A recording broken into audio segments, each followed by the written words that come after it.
Bom, quando eu recebi esse convite, eu fiquei, tipo, chocado. O que eu vou falar, né? E eu fiquei chocado principalmente por três questões. Primeiro, porque drag queen em evento a gente não vê, né? É muito difícil. Segundo, porque eu não sou uma drag queen que segue aquela estética que normalmente está na mídia pra gente. E terceiro, porque é uma drag queen falando sobre como acredita fazer diferença, como que eu percebo essa diferença. E eu falei, o que eu vou falar? Não sei. E não saber essa resposta tão claramente, eu comecei a pensar sobre a minha vida e eu fui percebendo que durante a minha vida até aqui hoje, alguns eventos se repetiram com muita frequência. E hoje eu vou trazer esses eventos para vocês, porque eu acredito que eles me fizeram quem sou e me trouxeram aqui. Para a gente começar, eu vou lá no início, quando eu era muito pequeno, porque se tinha algo que marcava Vitor Hugo, era curiosidade. Sabe aqueles meninos que falam assim, mãe, por que é isso? Por que você está sentada aí? Mãe, por que ela não está sentada lá? Eu era isso, só que 10 vezes mais. Eu lembro uma vez, acho que é a primeira vez, né, que eu fui na praia, e aí eu vi aquele mar lindo, aquelas ondas e tudo, e eu virei assim, antes de entrar na água, eu virei, mãe, quem que desliga a onda? Porque, né, se estava aquilo tudo acontecendo, tinha alguém que eu acreditava que estava fazendo isso. Mas não tinha, né? Minha mãe teve que falar que era mentira, que ninguém desligava a onda. E a minha curiosidade também ia além, porque ela me trazia algumas coisas não tão legais. Ela fazia eu quebrar todos os brinquedos que eu ganhava.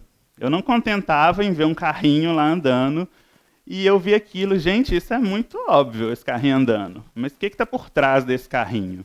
E aí eu ia lá, abria, quebrava de alguma forma, porque eu queria ver como que eram os fios, como que era o motor, o que estava ali acontecendo para fazer o carrinho andar.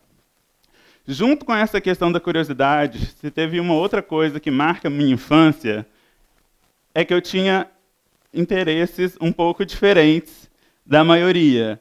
Eu normalmente gostava de brincar com a minha prima fazendo comidinha enquanto o pessoal estava jogando bola.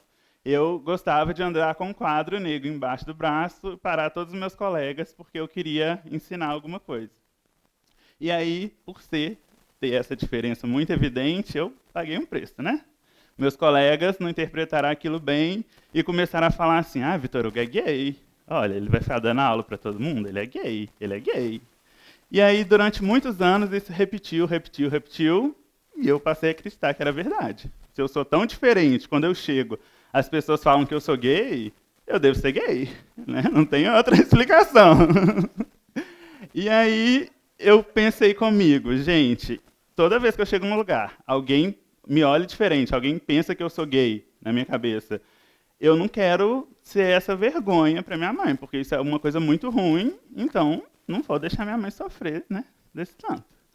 E aí eu achei uma saída. Eu comecei a jogar. E eu ficava no computador 15, 16 horas jogando, jogando, jogando, achando aquilo tudo incrível. E no que eu jogava, eu comecei a ter um problema, porque eu não via personagens que se parecessem comigo. Ou eram muito masculinos, fortão, eu não era isso, ou eram muito femininos, muito frágeis, e eu também não era isso. E aí eu falei, gente, alguém está ganhando dinheiro aqui, provavelmente alguém está sendo pago para fazer isso, e se alguém está sendo pago, alguém sabe fazer isso, eu também posso aprender e fazer isso. E aí eu fui, comecei a pesquisar, comecei a pesquisar, comecei a fazer meus primeiros jogos, e mudando algumas coisas, criando novos personagens, e mostrando para os meus amigos da internet. E todo mundo achava muito legal. Nunca vi esse personagem, né? Que diferente, enfim. Acharam muito legal, e aí eu virei para minha mãe e falei assim, mãe, vou formar agora, eu vou começar a estudar jogos digitais, porque eu descobri que tem aqui em BH, e eu vou fazer porque está todo mundo falando que gosta do que eu faço. E aí eu fui e entro na graduação, sempre com a convicção na minha cabeça que eu era muito diferente de todo mundo. E na graduação, como a gente estava falando de jogo, ninguém estava preocupado se eu era muito diferente ou não. O foco era o jogo, né? Aí o que acontece? A gente começou a entender as teorias dos jogos, e aí lá no segundo, terceiro período, uma professora minha virou e falou assim: o trabalho final de vocês vai ser fazer um jogo para uma criança com síndrome de Down. Ótimo, né? Se eu mal sei fazer jogo para uma criança sem transtorno, sem síndrome alguma, quem dirá para uma que tem algum transtorno, alguma síndrome? E aí eu queria resolver isso, eu queria resolver esse desafio. E eu fui em várias áreas do conhecimento atrás de informação para permitir eu criar esses jogos. Eu fui na psicologia, fui na pedagogia, e eu fui percebendo que o mais interessante do que criar o jogo em si era o caminho que eu fazia. Eu me sentia muito realizado quando eu ia lá, achava uma peça, pegava essa peça, trazia para cá, e isso me fazia me sentir muito bem. E aí, o que eu resolvi fazer? Mãe, aqui não está dando, é muito focado em programação, mas eu achei uma universidade do sul do país que lá tem essa área, e eu vou para lá. Minha mãe, né, tipo, você é doido? Você vai sozinho? O quê? Vou. Vou, porque primeiro eu queria resolver essa questão, os jogos que eu amava, mas tinha um outro motivo. Mãe, vou ter que fazer essa revelação. Tinha outro motivo que era porque eu precisava saber quem era Vitor Hugo. Vitor Hugo era diferente ou não era? Eles falaram a vida toda, então eu tinha que saber isso. E aí eu fui para o Sul e descobri o que mudou a minha vida. Eu descobri que eu era gay.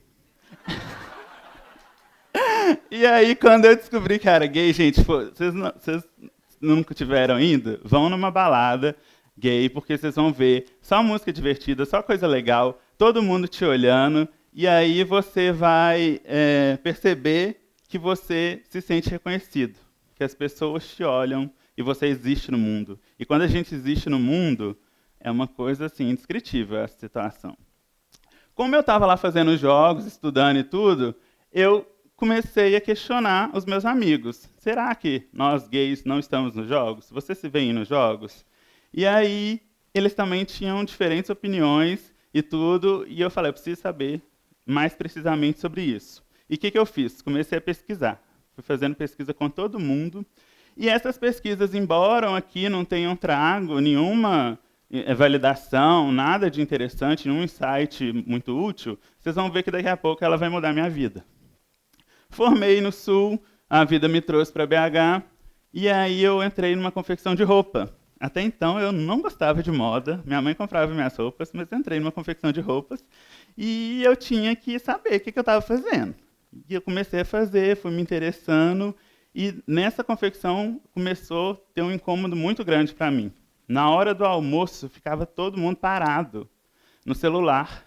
E eu, gente, tanto de conhecimento aqui, ninguém está trocando nada. Que coisa, preciso fazer alguma coisa. E aí eu virei e falei, gente, eu sei informática básica e vocês sabem costura. Eu quero costurar, vocês querem aprender informática, vamos trocar.